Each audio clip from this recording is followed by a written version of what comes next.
Bonjour, je suis Jean Aristide Dicko, opérateur culturel à Abidjan, Côte d'Ivoire.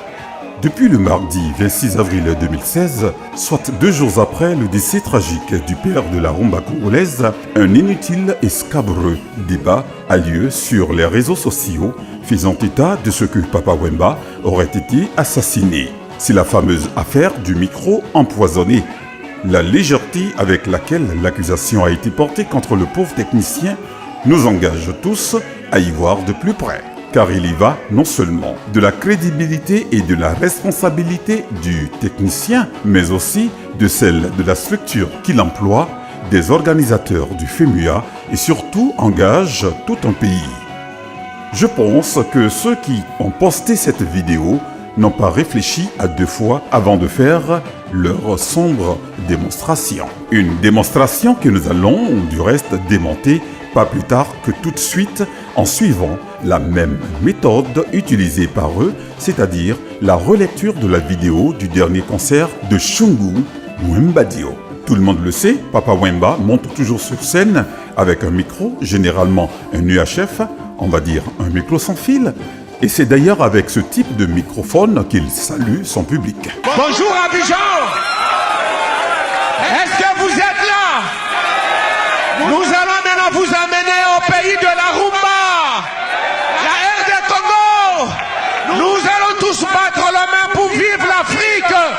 Le technicien, certainement par excès de zèle, juge que le chanteur n'aura peut-être pas besoin de stand de micro. Il vient donc désencombrer la scène de ce certainement gênant objet. 30 à 40 secondes après, certainement rappelé à l'ordre par quelqu'un dans les coulisses, il revient mettre en place le stand de micro. Mais on remarquera que lorsqu'il revient, le pied de micro n'a pas de micro. Il n'y avait pas de micro sur le stand. Car c'est sur ce pied que Wemba pose le sien de micro quand il doit se donner quelques secondes de répit pendant son tour de chant. Sur cette image, on verra que le technicien ramène un pied de micro libre de tout micro. On pourrait ainsi dire un pied de micro vide. Donc, il ne change pas, il n'a jamais changé de micro, il n'y a jamais eu de changement de micro parce qu'il n'y avait pas de micro sur ce stand-là. Papa Wemba utilise ce pied vide là pour y déposer son micro, c'est-à-dire le même micro avec lequel il est monté sur scène au début de ce concert. Pas un autre, pas un autre. Quand le chanteur tombe, il entraîne dans sa chute et le pied de micro et le micro. Les premières personnes qui viennent vers lui sont les 5 danseuses. Et l'attroupement qui se fait autour de Papa Wemba à terre balance le micro par derrière sur la scène. Le technicien, voyant cela, monte sur scène pour retirer et le micro et le pied de micro qui sont les mêmes que Papa Wemba utilisait quelques instants avant de tomber. D'ailleurs, les mêmes qu'il utilisait depuis le début du concert.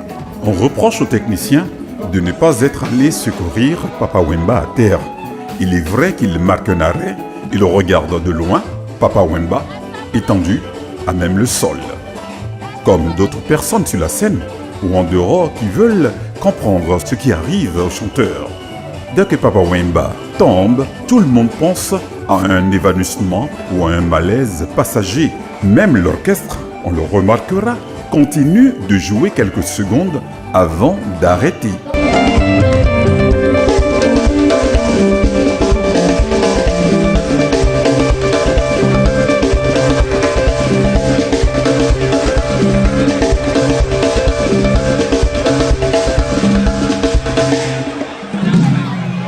On ne peut donc raisonnablement pas reprocher au technicien de ne pas avoir secouru Papa Wemba.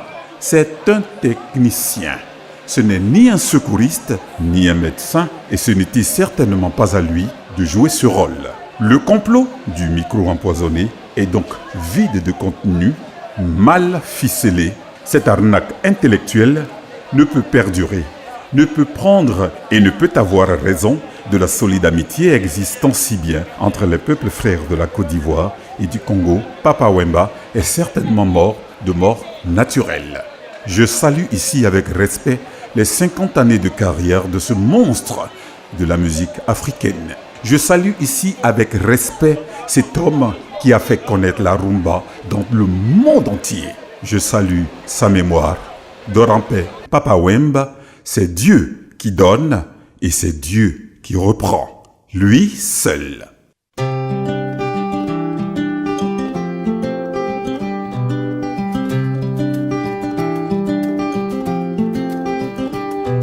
Machozi yangu yote na malizika, niye nitalala na nani? We unaenda,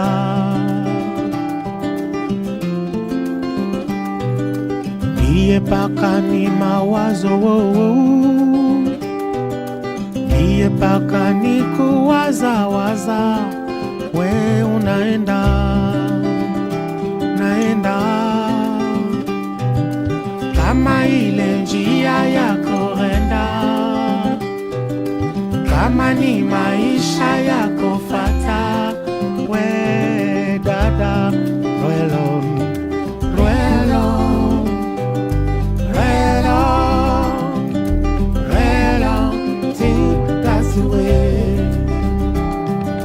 Rwelo, rwelo, rwelo, think that's the way. Leo paka ni mawazo, hapo nani achango.